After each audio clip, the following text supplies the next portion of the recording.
today. Locally, we have Leadership Connects, which of course are today. We're going to continue doing these in a virtual, or what we're calling it as hybrid, so we're still going to be delivering them from Kelowna here. But what the positive thing is that we can actually have these across Canada. So, we have more people join and more people on our community. And we are looking forward to having more events next year that are more face-to-face. So if you can connect with us, and Patty will just bring up our social media links. But what it is that we're gonna, please connect with us through our various social media platforms. Here on the screen, you're going to see our local ones, which is Okanagan, we have that up there, as well as our national chapter social platforms. One thing I'd like to mention before we introduce our awesome speaker is that we are taking questions. So please use the chat and have questions, because once Trisha's done her presentation, we're going to be facilitating a Q&A.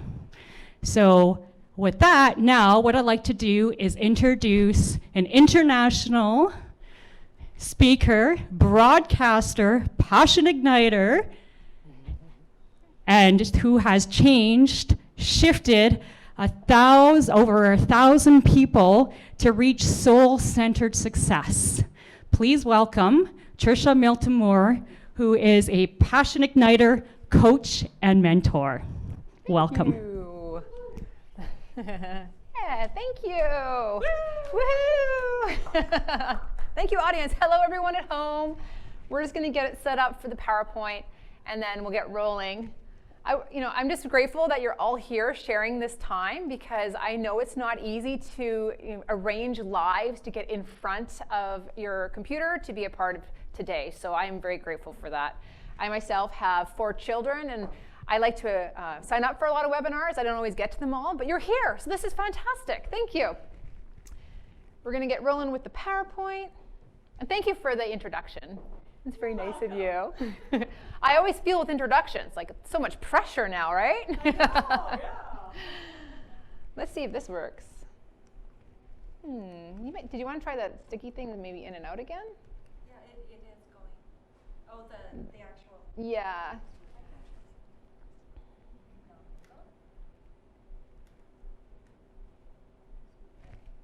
If not, you can just nod at me and I can. Sure. There you go. Oh.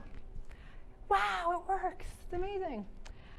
So I wanted to keep this very short and sweet, and I think one of the powerful parts of Will is that it brings women together to have a conversation, to connect, to learn from each other, and that's what really today is all about as well. So I hope that by sharing some of my stories and hearing from you and the questions and the Q&A, that we are able to support each other in this way, because when we share, we learn, and then we grow. So yes, I'm self-entitled Passion Igniter.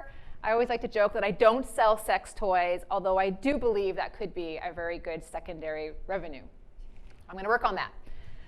Anyways, I want to start with a story of my entrepreneurial journey, and that is a music store. So some of you may know or may not know that I grew up in a music store. My family has owned music stores since before I was born. We also own an audiovisual company, and we manufacture guitars as well. So I grew up with the language of POs and AP and AR and contracts and community involvement, wholesalers, distributors. This is the language I grew up in. And when I was 23, I was freshly married. Alongside working in broadcasting, I decided that, you know what, I'm going to take this family experience I've had, I'm going to open up my own retail store. And I'm going to do it better than my parents, because we always know more than our parents at 23. So very similar to this, I opened up a retail store in Kelowna, BC. And I put my heart and soul into it. So anyone who's watching right now who has owned a retail store knows that when they say the entrepreneur lifestyle, we're not talking about choosing your own hours, right? We're talking about, for any entrepreneur really, now we're working 24 hours, it feels like, a day. Unless we set up really good boundaries, that is a different workshop. But I put my heart and soul into this store, and I was really focused on customer service because I thought that could be the differentiating factor because of our experience in the industry and how much I could, be of support to my my customers and just really show up for them. I remember one man came in and he ordered, one man, well more than one, but this particular day this man came in and he ordered a strap, a simple guitar strap. It's called the Squid. You can look it up. It's just the Squid guitar strap. And I ordered it immediately that day from my supplier. 2 weeks later when I got the shipment in, the Squid was not in the box. Oh, okay, back ordered. Happened all the time in the industry, most industries. So I called up my customer because I wanted to give him the best customer service. And I said, listen, I'm so sorry. The Squid was not in the order. But as soon as it arrives, because I'm going to call the supplier, I'm going to find out. As soon as it's here, I will let you know. Left a message, thought I was very kind and sweet. Well, you know, a week later, after I confirmed with the supplier that the Squid was going to be arriving, it did not, because as I had learned, often they lie to us. So I called up the customer with my intent of great customer service again, and I said, I'm so sorry, it is not here. Again, my apologies, but I will get it to you as soon as I can. I'll keep you informed what's happening. Later that day, that customer came into the store, walked right in with a lot of energy as he came through. He walked right up to my employee who was standing, I don't know, across the way, a man, and he walked up to him and started blasting him about how he's doing business in his store. My employee said, actually, this isn't my store. You need to go talk to her. She's the manager, which I thought was interesting. So the man walks over to me all huffed and puffed, and he really blasted me that I had terrible customer service, that I was, you know, not really fulfilling what I said I was going to fulfill for this guitar strap. And then he said these words to me, little girl, if you think you can stand there and be successful hiding behind that counter in this town, you have another thing coming. Those were his words. And the way he said them to me were so hostile. I was 23. I was taken aback, right? Because I thought I was doing everything in my power to be as supportive and offer the best service as possible. Little girl. So what did I do after that? Did I stand up all proud and tell him that if he's going to disrespect me in my store, he can walk right out? No. No, that was the hindsight speech I made up afterwards. The hindsight speech that we never get to use. Why? No, I went to the back of the store and I bawled my eyes out. And I heaved and I sobbed. And I didn't understand that everything I've been trying to do to be the best customer service provider, for him to treat me like that. By the way, side note, he went on to tell me that he's a business coach and that with his experience, he could help me to be more successful in the community as a business owner. Right. Yeah. I'm sure his clients are very happy with his approach. So little moments like this in life teach you a lot. I was 23. I'm 40 now. And I feel like now with the perspective of all my life experience as a mother of 4, as a business owner in a multitude of industries, as a trainer, a coach, and a speaker, I have a different perspective. And I do believe that one of the ways that we can infuse power into our purpose is by really focusing on what our purpose is. As a passion igniter, it is about passion, about what livens your spirit, what's exciting. But as anyone knows, when it comes to passion, passion goes up, passion comes down. Have you ever had an idea and you're like, oh my God, this is the best idea ever? And you start putting it into action and you have so much drive and motivation. It is so exciting. And then about a month later, you're like, ugh, this is more work than I thought. Anyone? How about the audience members? Yay! Right? I mean, it's the ultimate sparkly, shiny object syndrome, right? So passion is great. New relationship, passion is awesome. But over time, passion goes up and down. And if we base our identity and our confidence and our ability to level high passion, that is a recipe for some disappointment and, again, a roller coaster ride that is just not necessarily emotionally healthy. So let's focus on the purpose. Purpose is a consistent element or consistent elements in our life experience. Look at the markers in your life experience. Look at the things that show up consistently, activities you are drawn to, people and organizations that you work with, and the goals behind them. Purpose is an ongoing, steady source of motivation. So I now focus more on my purpose than necessarily passion. It's nice to have both, but purpose is a really driving force. I think of purpose like the fuel behind everything that you do. For me, my purpose, and because I work in the industry of personal and professional development as a speaker, I have a lot of time to think about this. You know, I have the luxury of that, and I've been able to create content around it. So for me, purpose is the element of care. I think about all the things I've done in my life. You know, I was valedictorian in high school. I was always in the leadership groups. I was emceeing pep rallies in elementary and high school, and I opened up our own businesses, and customer service was very important to me. I got into corporate and leadership training. So all these markers, look at your markers in life. What shows up consistently, right? Just shows up for you. So for me, it's care, and I define care as connection, appreciation, recognition. Appreciation and recognition are two different things, and engagement. And I know that engagement's a really hot word right now. Like, are we engaged? Are your people engaged? It's like kind of like this lingo, right? In the simplest form, I think engagement is an empowered experience. Now, this is not only purpose for myself as my professional work, but how about in my own life? These are what need to show up for me consistently, what I need to go for and create and engineer my life experience so that I can feel, and I think this is really important. Oh, I get too crazy. A deeply satisfying life experience. I mean, think about this with your purpose, with your goals, with how you live your life. Is success the real end goal? Success is good. Impact is good. Results are important. But at the end of the day, isn't it more important to feel like you are deeply satisfied? Not that life is perfect, not that you're always super successful or always happy. I like to think, from my perspective now at 40, it's about being deeply satisfied. So my question for you, as you're sitting there behind your computer screen or in front of your phone, what is it in your life that offers you that sense of deep satisfaction? You combine that with your purpose, and that is a recipe for consistent sense of fulfillment, moments of joy. That's engineering your life experience.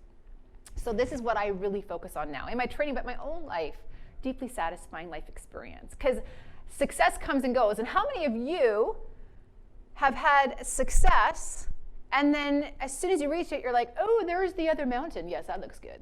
I'm going to go after that one, right? Because it just kind of keeps layering up. And that's normal and human, but deeply satisfying life experience. So think about what that means to you. So lead with your purpose. Will is all about leadership, women in leadership. How do we add more power to our purpose? And I believe it's to stand in front of it and to have faith that we are working within our own best intentions, not for ourselves, but for everyone.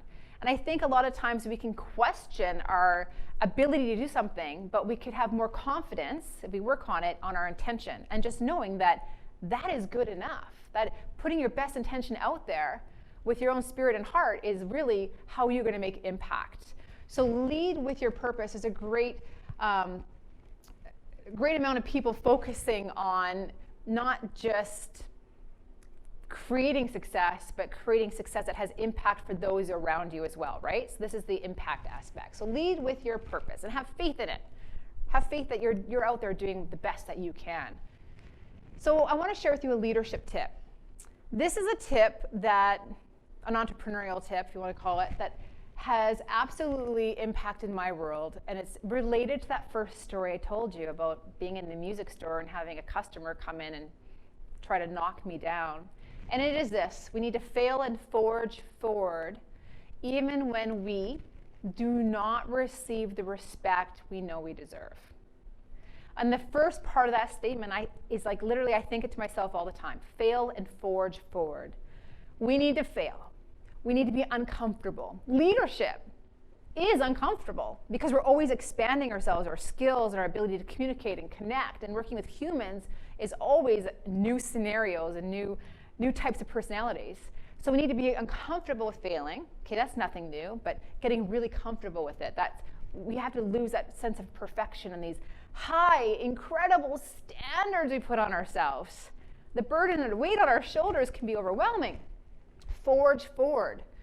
That is boldness. That is resiliency. That even though you might have 100 examples in the last year, 10 years, or 20 years of why you might suck, as you put it in your own thinking mind, or why you may not succeed, or examples of how you have failed, we still need to forge forward. And that is simply a choice. That's boldness and resiliency. Even when you don't receive the respect you deserve. My mom was an immigrant from Italy. She came here when she was 6 years old, and it was very hard for her because she didn't speak any English. So imagine this. I imagine one of my own kids, 6 years old, in a new school where no one speaks your language, and there was an incredible amount of prejudice against Italians and immigrants at the time. So she faced all kinds of mockery, being put down. When she was in grade 5, she handed in an English assignment. Remember, she just learned English not so many years before. She was very proud of this assignment. One day we were on a walk, and she was telling me this story. And she said she handed in this assignment. When she got it back, she got a C. And she didn't understand why she got a C, because from what she could see with the other students, it was actually pretty well done. My mom is quite bold, quite feisty. She said she walked up to the teacher at the front of the class, and she said, "Excuse me, I'm just wondering, why did I get a C? What did I not do right?" And that teacher looked at her. I'll never forget when she told me this story. All my girls were really young at the time. I think we were on a walk with a stroller. She said the teacher told her in front of the class that no immigrant child will ever receive as good of a grade as a Canadian student. So when she kind of balked at that a little bit, as I'm imagining my young mom would, she was sent to the hall for being disruptive. So a few years later, in middle school, she handed that same essay in to another teacher, another class, and guess what she actually got? She got an A. A couple years later, same assignment, different person receiving it. And then as she finished her story, she said, "You know, Trisha, you have to remember to always move forward, keep going anyways, even when you don't receive the respect you deserve." So I hope that in my story that I learned from my mom, by sharing with you, you can think of some element in your own life experience where you have not received the respect, because I think if we could all sit down in a room, we'd have many examples to share, and how you can use that energy to fail and forge forward anyways. So think about in your life in the last 3 to 6 months, what has happened to you where you didn't receive the respect, and how can you move forward? Create an action step just to keep going in a forward direction. I hope that serves you. And here's one more quick story. A second leadership tip. I know I said one in the bio, but here's two. What's our time anyways? We're good? Okay, here's the next one. And again, these are just stories. They're just my own personal experiences, but I really do hope they serve you. So when I was 17, I was in a pageant. Yes, I did. I did it. I was in a pageant. It was actually Queen Silver Star, Vernon, British Columbia, Canada. Queen Silver Star. It's crazy when I look back, because we had, I got my nails done for it because that was important. They would look at our nails, make sure they're good. And by the way, I should add, the Queen Silver Star program now, from what I understand, is a wonderful ambassador program. We're talking like a few years ago. I remember us doing a fashion show and learning how to walk and how to turn, right? Different time. Anyways, I digressed. I was in this pageant, and one of the girls that was also a contestant, we became best friends, BFFs forever. I loved her. I was like, oh my gosh, I found my soulmate friend forever. And we spent all our time together, and I would tell her all about my talent that I was going to do, and she wouldn't tell me about hers. I always thought that was strange. And I would share with her all my feelings, and we were BFFs. And we made a pact that at the end of the pageant, when we had to vote for Miss Friendship, the Miss Friendship title, because, you know, being nice and kind and being a good friend is very important in the pageant. I promised her I'd vote for her, and she promised me she'd vote for me. So what happened? After we voted and everyone went their separate ways that night, I said to her, I voted for you. Yay! And she said, yeah, actually, I actually decided at the last minute to vote for someone else. Sorry. So here's the lesson I learned, is vote for yourself. If you believe, as I did, because for me, care is my purpose. I love bringing people together, feeling connected and appreciated. And that was one of the things I did in that group. I believed I deserved that award, that I should have voted for myself, but why didn't I? So it was an important lesson moving forward, that in future circumstances, when I felt that I could be a great contributor to something, that I should stand up and vote for myself. And this also applies to our lives in general. It's not just about saying, hey, you know what, I actually believe for these reasons I'd be the best person for that job. I think we do need to do more of that in our lives. This could also be for standing up for some boundaries in our personal experiences. As a mom of 4, I work from home a lot of the times, and there's so many situations where I feel like I should be out there doing something with the kids instead of honoring the hours that I have committed to working in my home office. I feel very torn, even if it's after a full day when my husband gets home from his 8 hours of working away. So it's about voting for yourself can show up in a lot of different ways. So again, you're sitting there right now, you're listening to these words. How can you vote for yourself right now in your life that's going to help you move forward to really express your purpose and passion? What does that look like? So it's very important. Vote for yourself. Some days are awesome. Some days are less awesome. That is okay. Perfection's not the goal, right? Ladies in the audience tonight, right? Perfection's not the goal? Woo! Okay. They're agreeing. They're totally agreeing right now. We put way too many standards on ourselves. The roles we have to play, again, is a different workshop. But I do believe getting together, this is a representation of what is not necessarily happening right now, but it could be at home. Take a sip of your tea, your coffee. Maybe you got an early morning brandy. I'm not sure. Afternoon in the East. Not that I'm saying you should. I once talked about wine in a keynote, and I got a lot of emails about how I'm really promoting drinking. I am not promoting drinking. I just think sometimes it's fun. So what I was going to say to this before I digress is I think it's so important that, again, we connect, we share our stories. As women, as leaders, when we share our stories, we begin to be aware of how other people are experiencing things and how they are navigating them. And we live in these houses that are built by society, but how we live in the house is something we need to talk about, because we can make changes, but only when we're aware of how we're living in the house, if that makes sense. So we need to be able to have these conversations more and be open and be vulnerable about our ups and our downs and our fails and our successes and our challenges and our guilt and our mummyhood and our professional lives and all of the whole thing. Because when we talk about it, we learn about it, we share about it, we grow. So anyways, I want to say thank you for including me. Thank you to Will, everyone, for having me. I hope that some of my stories have supported or tweaked or ignited something in you to make an action step that moves you forward. And I would love any Q&A, any kind of conversation around what I just chatted and the stories I've shared with you. Should I pass it back to you guys? Okay. You can just stay standing. I'm going to sit here and be really comfortable. You do look comfortable. I do. And I was listening. Oh, yes. I know. Seriously, thank you. That I resonated with that whole presentation, and I'm still dealing with that stuff, especially when you had that little girl. I had something very similar in the serving thing where actually somebody degraded me and just said, well, you're just a waitress. You'll never amount to anything. Wow. So it's like, it's one of those things you just got to, as you said, fail and forge forward. Yeah. So I love that. So thank you. We do have some questions coming in, which is great. So thank you for those who pre-submitted. So Yasha has a question, and what she wants to know is, what tips or advice do you have for the professionals who are 40 plus years old who are trying to pivot their career to a new field, and that field is not welcoming in their professional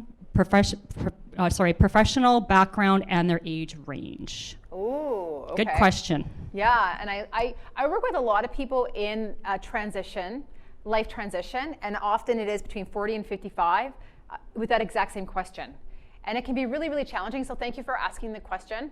I feel like I'm talking to you, but I'm going to talk to everybody.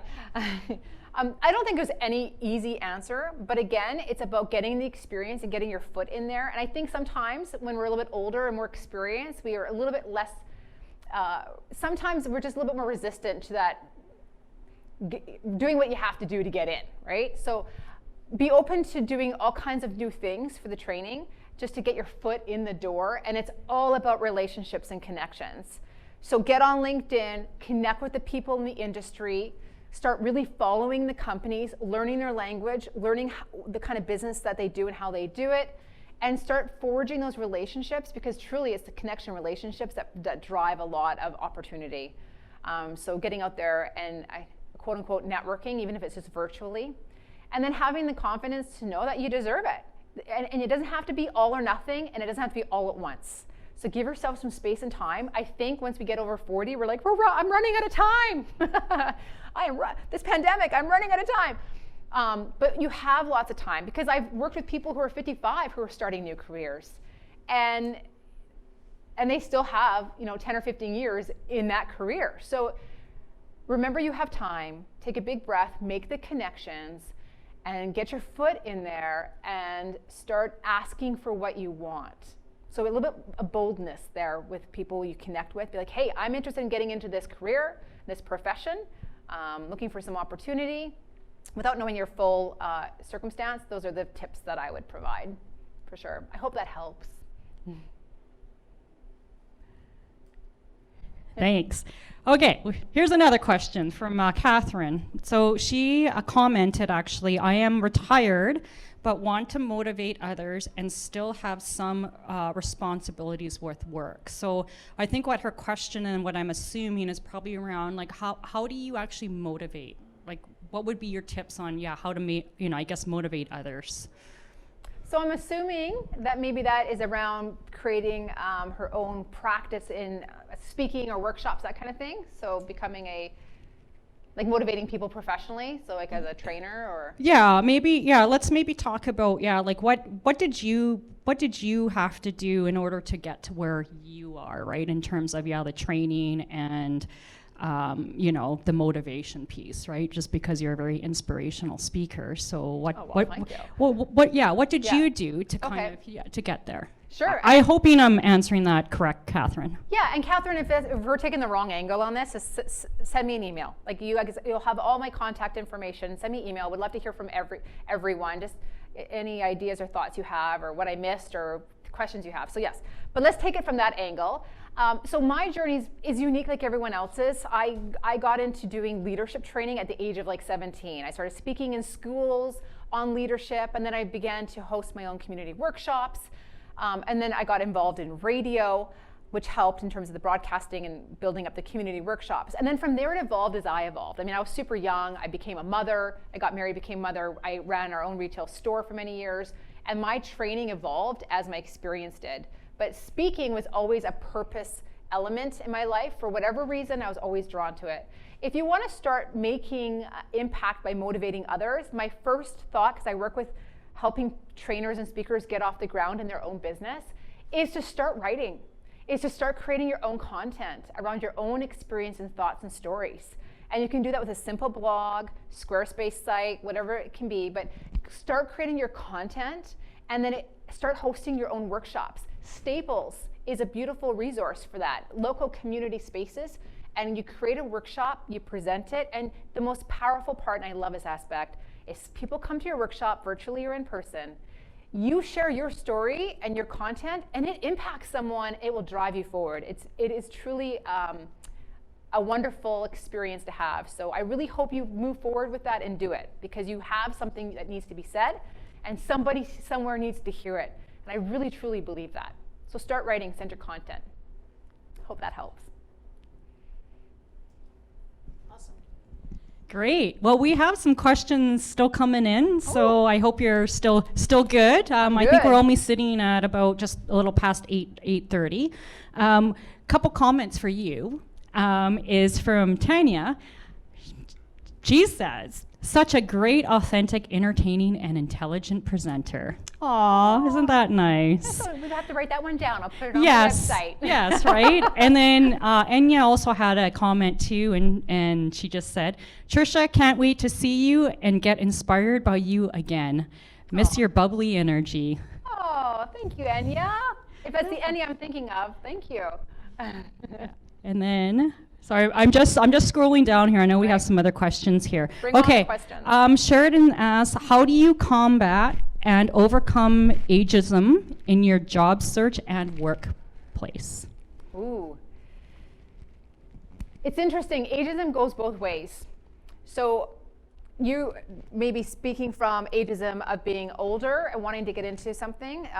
Some people, it's ageism because they're too young. So for many years as a speaker, I was really patronized because I actually had people say, what do you have to say?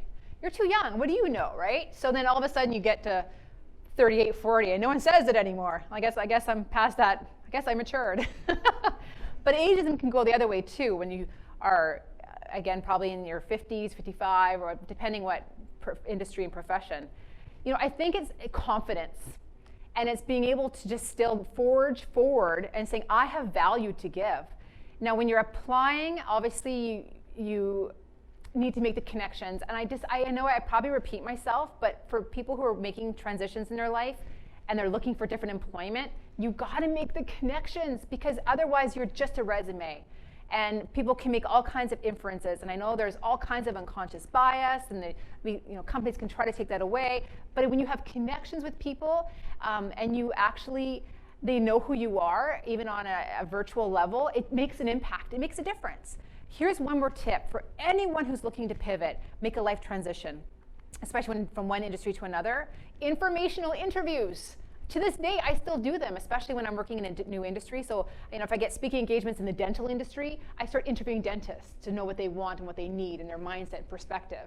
So say you all of a sudden want to start working in the healthcare industry, then get on LinkedIn or anyone you know and ask them for a 15-minute Q&A period, just where you can use their time to ask them some questions about the industry, not to pitch yourself, not to be like, can I have a job? To learn about the industry. And that creates a connection that may or may not serve you immediately or in the future, right? So it's just, do those informational interviews, please. They work. Mm-hmm. You've been told. Do them. It takes a little courage, right? Yes, it does. And you're not bugging anyone, because on LinkedIn, people expect you to connect with them. I think a lot of people are like, oh, I don't want to bug them. You're not bugging them. That's what LinkedIn's all about. And then if they don't want to do it, they can say no. And I think we just got to get better at asking for what we want. Yeah. Yes, and one thing for me that I always think about is say, the worst thing somebody can say is no, but you'll never know if you don't ask for it. Right. Ask for what you want. Exactly. Yeah, I like that. Yes. Yeah. So here's another question. Okay. If somebody is feeling stuck in her career, what advice would you have? And that's coming from Mateo. It's coming from what, sorry? Oh, Mateo, that's her name. Oh, okay. Oh, I like your name. Yeah. So if you're feeling stuck, curiosity. A little courage, some curiosity.